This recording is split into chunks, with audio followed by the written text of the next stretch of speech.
Hello friends, केम छो? I hope तमे बधा मजामां हशो। आज हूँ फराड़ी रेसिपी शेर करवानी छूं।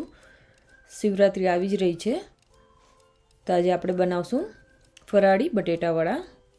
जे खूब ज स्वादमां सरस थाय छे, टेस्टी थाय छे अने जल्दी पण बनी जाय छे, वार नथी लागती। तो चालो जोईए आपणे आजे फराड़ी बटेटावड़ानी रेसिपी। अहीं मैं बटेटा लीधा छे बाफेला 2, एमां मैं 3 टेबलस्पून शेकेला सिंगदाणानो भूको, 2 लीला मरचा अने अर्धो इंच आदुनो पीस लीधो हतो, क्रश करेलू एड करी दीधा छे। हवे एमां हूँ 2 टेबलस्पून जेटली कोथमरी एड करी दईश।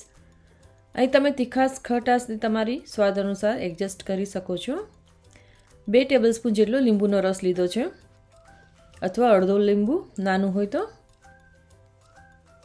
હવે અહીં હળદર છે, ગરમ મસાલો, શેકેલું જીરું, મરી પાવડર અને 1 ચમચીથી ઓછું લાલ મરચું પાવડર, અડધી ચમચી જેટલું છે। પિંક સોલ્ટ લીધું છે અહીં મેં। તમે વ્હાઇટ સોલ્ટ ખાતા હો તો એ પણ એડ કરી શકો છો વ્રતમાં, અથવા સિંધાણું નમક પણ એડ કરી શકો છો।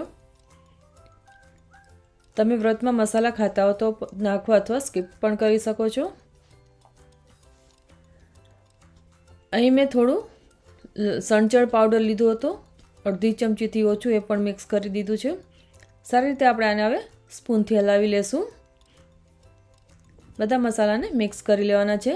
સાઈડમાં મેં તેલ ગરમ કરવા મૂકી દીધું છે। આ તમે દહીંની ચટણી સાથે અથવા તો લીલી ચટણી સાથે ખાઈ શકો છો। આ ખૂબ જ સારા લાગે છે।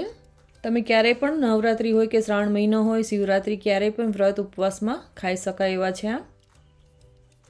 હવે આપણે આને નાની નાની સાઇઝના બોલ્સ બનાવી લેશું। તમને જે સાઇઝ જોતી હોય એ રીતના તમે આના વડા બનાવી શકો છો।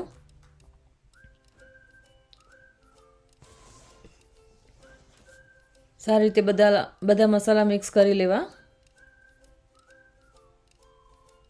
હવે હું આના વડા બનાવી લઈશ બધા। 2 થી 3 બટેટા લેવા, એમાંથી 8 થી 10 વડા આરામથી બની જાય છે। મારે અહીં મીડિયમ સાઇઝના વડા બનાવ્યા છે, 8 વડા બન્યા છે મારે। તમે સાઇઝ તમારી રીતે એડજસ્ટ કરી શકો છો,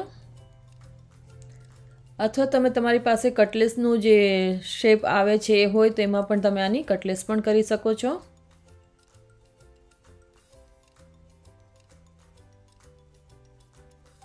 હાર્ટ શેપના પણ બનાવી શકાય છે આના।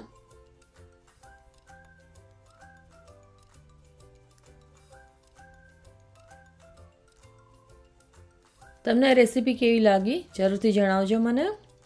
જો તમને ગમી હોય તો લાઈક, શેર અને સબસ્ક્રાઈબ પણ કરજો, જેથી તમને નવા વિડીયોઝ મળી શકે।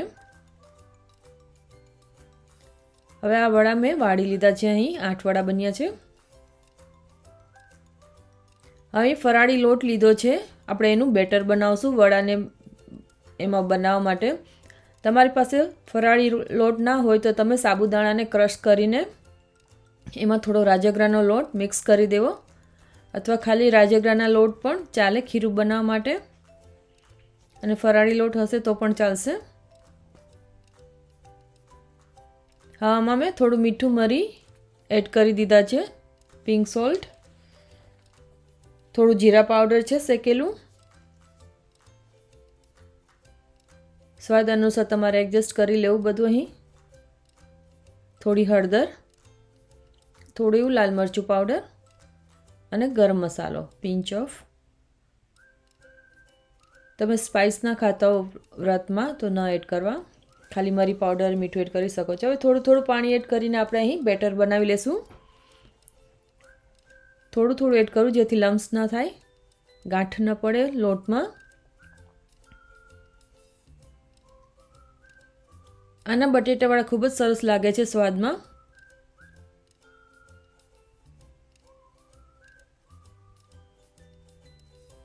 તમને લોટમાં કાંઈ ડિફરન્સ નહીં લાગે, જે રીતે તમે ચણાના લોટના બટેટાવાળા ખાઓ છો એ રીતનો જ સ્વાદ આવશે। લીલી ચટણી સાથે વધારે સારા લાગે છે।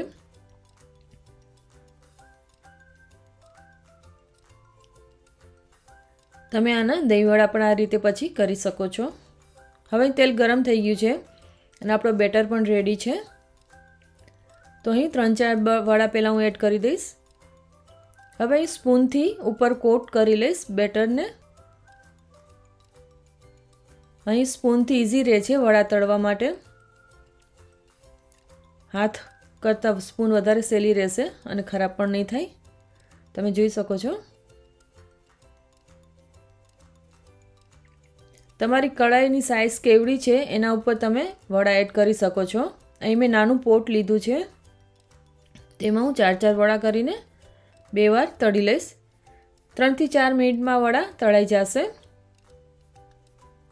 જો તમારું લોયું કઢાઈ મોટી હોય તો તમે એકી સાથે પણ તળી શકો છો બધા. અહીં મેં નાનું વાસણ લીધું છે. તળવામાં ધ્યાન રાખવું તેલ ના ઉડે. તમે જો મારા વિડીયોમાં નવા હો મારી ચેનલમાં તો લાઈક સબસ્ક્રાઈબ કરજો અને કમેન્ટ્સ પણ કરજો કે તમે વડા કેવી રીતે બનાવો છો. તમે ફરાળી રેસીપી કઈ રીતે બનાવો છો શેર કરજો.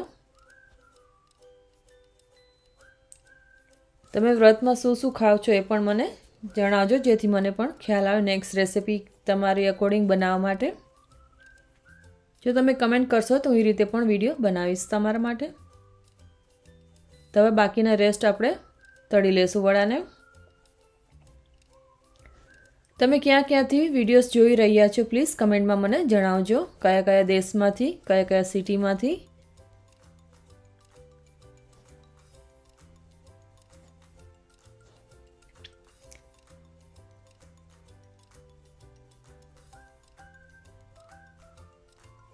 રેસીપી ખૂબ જ સારી થાય છે આ, તો તમે જરૂરથી ટ્રાય કરજો અને મને જણાવજો કે કેવા લાગ્યા છે આ. ઇઝી છે સાવ. તો હવે આપણે બટેટાવડા તળાઈ ગયા છે, આપણે એને અસેમ્બલ કરી દઈશું. અહીં હું ગ્રીન ચટણી સાથે સર્વ કરું છું. તમે ગ્રીન ચટણી અથવા તો દહીંવાળી ચટણી પણ લઈ શકો છો, પણ ગ્રીન ચટણી સાથે વધારે સારા લાગ્યા મને.